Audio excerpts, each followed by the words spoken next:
وصفة اليوم من الوصفات اللي أنا مرة أحبها وأهلي بعد يحبونها ودايم يطلبونها مني، وأتوقع أنتم بعد دايم تفكرون تسوونها بس تتخيلون إنها مرة صعبة ومعقدة. في الحقيقة الوصفة الأصلية معقدة شوي، لكن اليوم بسوي معاكم خبز البيجل بطريقة مرة سهلة وبسيطة تخليكم تسوونه كل يوم من بساطته.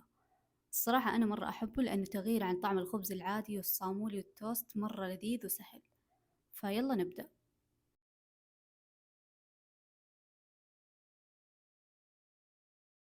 في البداية راح أحتاج كوب من الماء الدافي، أضيف عليه الخميرة الفورية، بكتب لكم المقادير بالضبط تحت، وملعقة من السكر، وملعقتين من الزيت النباتي عادي أي زيت عندكم، ورشة ملح، ونخلط هذه المكونات مع بعض حتى يذوب السكر. هذه الخطوة ضرورية عشان تتفاعل المكونات مع بعض وتعطينا عجينة حلوة. بعد كذا راح نضيف عليه كوبين من الدقيق،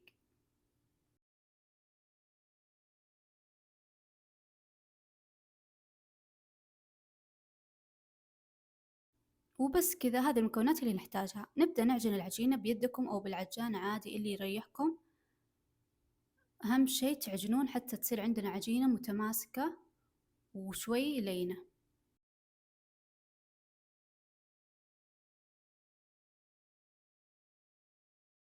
ونصيحة يا بنات، اعجنوا العجينة أطول فترة ممكنة، 10 دقايق أو أكثر، عشان يبدأ عندنا الجلوتين يتكون ويعطينا عجينة كذا هشة وحلوة. فأنا دائم أعجن العجينة 10 دقايق أو أكثر، بصراحة دائم النتيجة تكون ممتازة.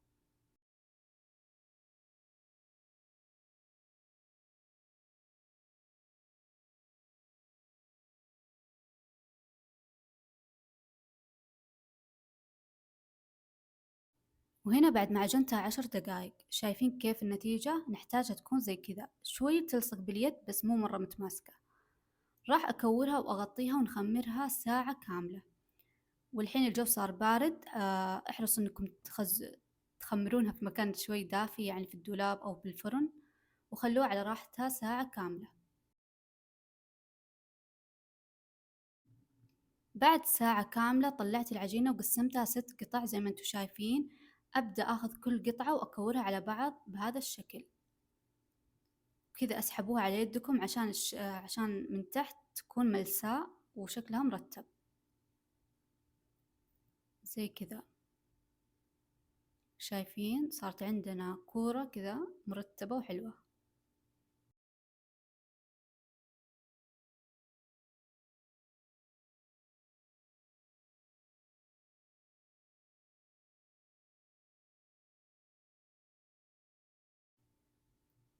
بعد التكوير كمان راح أغطيها وأخليها ترتاح 15 دقيقة.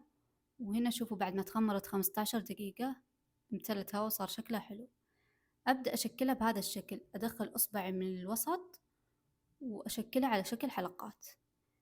وكمان راح أغطيها أهم خطوة عندي هنا سكر، راح أضيف عليه موية وأخليه يغلي لين يذوب السكر، والأفضل إنكم تستخدمون عسل بس أنا ما عندي الحين حطيت سكر. وأبدأ أنزل عليه العجينة ونخليها دقيقة واحدة فقط، لا تطولون ولا تخلون العجينة تستوي، بس كذا تاخذ لسعة خفيفة. هذه الخطوة هي اللي راح تفرق بطعم الخبز، وهي اللي راح تعطينا كذا طبقة مقرمشة من برا وتتحمر بشكل مرة حلو. رفعتها كذا بعد دقيقة.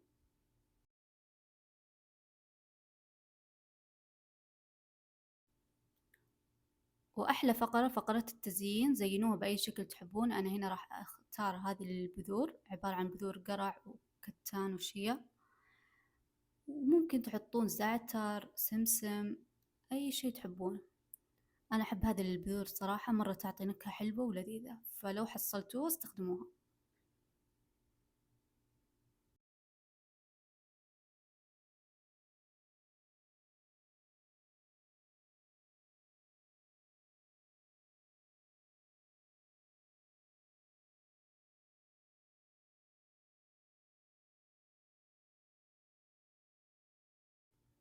وبعضها حطيت عليها زعتر، والباقي خليتها كذا بدون شي، كمان شكلها حلو بدون تزيين.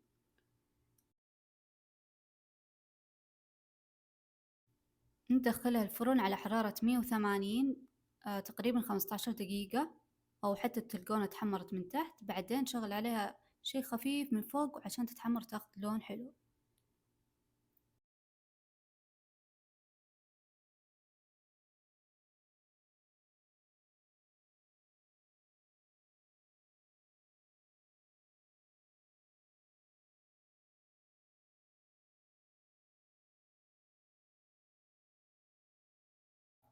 وهنا سويت لي سندويشة بيض للتجربة، لكن بالعادة أنا أحب أسوي معاه حشوة تونة زي اللي سويتها معاكم قبل في القناة، تحصلونها موجودة.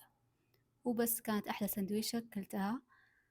جربوا الوصفة، ولو عجبتكم اكتبوا لي رأيكم بالتعليقات، وأتمنى إنكم تجربونها بأسرع وقت لأنها مرة سهلة وبسيطة وما تاخذ وقت.